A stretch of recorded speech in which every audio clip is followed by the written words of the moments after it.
झारखंड में कांग्रेस ने बीजेपी को बड़ा झटका दिया है। बीजेपी के मौजूदा विधायक हजारीबाग की मांडू सीट से विधायक जेपी पटेल ने कांग्रेस का दामन थाम लिया है और इस पर बात करने के लिए खुद जेपी पटेल साहब मेरे साथ हैं, जो अभी अभी कांग्रेस में शामिल हुए हैं। साथ में राजेश ठाकुर भी हैं, झारखंड कांग्रेस के प्रदेश अध्यक्ष हैं। ज्यादा नेता इस चुनाव के मौसम में बीजेपी जा रहे हैं, आप बीजेपी छोड़कर, और आप विधायक भी हैं, कांग्रेस में आए हैं, इसकी क्या वजह?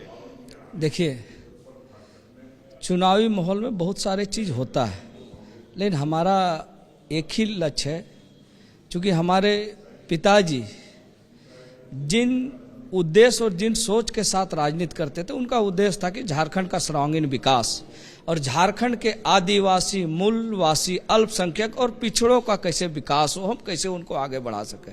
ये चीज़ मैं एनडीए फोल्डर में नहीं देख पा रहा था, तो मुझे कहीं ना कहीं लग रहा था कि मैं अपने पिताजी के विचारधारा से विपरीत चल रहा हूँ। वो विचारधारा मुझे इस इंडिया फोल्डर और खास करके कांग्रेस में दिखा, तो मैं ये कमी आपको प्रदेश के स्तर पर दिखी या राष्ट्रीय स्तर पर दिखी? नहीं, हर एंगल से।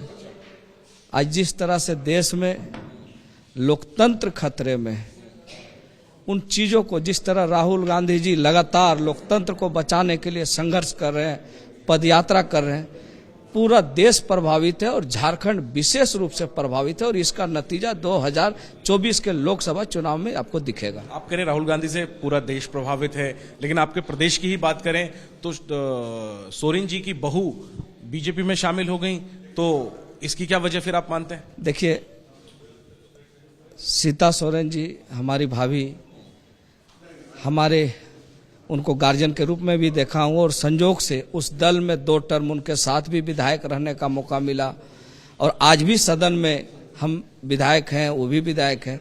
अब उनकी व्यक्तिगत या पारिवारिक क्या पीड़ा रही है, इस चीज़ को मैं नहीं बोल सकता हूँ। आप लोकसभा चुनाव लड़ेंगे? मैं किसी टिकट के लिए कांग्रेस में शामिल नहीं हुआ हूँ। मैं अपने पिता के विचारों को आगे ले जाने के लिए शामिल हुआ हूँ, और इंडिया गठबंधन जो भी जिम्मेवारी देगा, उस जिम्मेवारी को मैं निर्वहन करने के लिए तैयार हूँ। ठीक है, तो जेपी पटेल जो कि कांग्रेस में शामिल हुए हैं, जानकारी ये मिल रही है कि हो सकता है इन्हें हजारीबाग सीट से कांग्रेस जो है चुनाव मैदान में उतार सकती है। राजेश ठाकुर भी हमारे साथ जुड़ गए हैं। एक बड़ा झटका आपने झारखंड में दिया कांग्रेस बीजेपी को।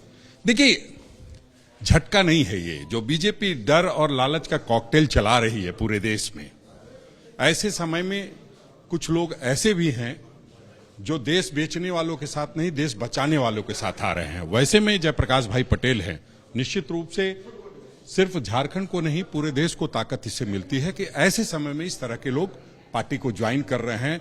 और जो आदरणीय राहुल गांधी जी ने भारत जोड़ो यात्रा के दौरान, न्याय यात्रा के दौरान 5 दिनों तक झारखंड में रहने का काम किया था, उससे ये प्रभावित हो गए। ऑफर क्या दिया? सीधी बात है, देश बचाने का ऑफर है और देश बचाने में ये कामयाब हो। और लोग भी संपर्क में, आप लोगों ने दावा किया कि और भी आप पहले भी जानते हैं, आपने देखा होगा कि जलेश्वर महतो जी पार्टी में आए थे, बंधु तिर्की जी आए थे, प्रदीप यादव जी आए थे। लगातार हमारा प्रयास है कि जो इस सोच के लोग हैं, जो सेकुलर सोच के लोग हैं और जो ताकतवर लोग हैं, वो हमारी पार्टी के साथ हैं। आखिरी बात, राजेश जी, आप प्रदेश अध्यक्ष हैं। झारखंड में सीट बंटवारे का ऐलान इंडिया गठबंधन कब तक कर देगा? क्योंकि अब चुनाव का ऐलान हो चुका है और झारखंड उन राज्यों में है जहां सीट बंटवारे का ऐलान नहीं हुआ है। देखिए, लगन की घोषणा हुई है, तो बगैर लगन के शादी का जो उम्मीदवार है फिक्स नहीं होना चाहिए।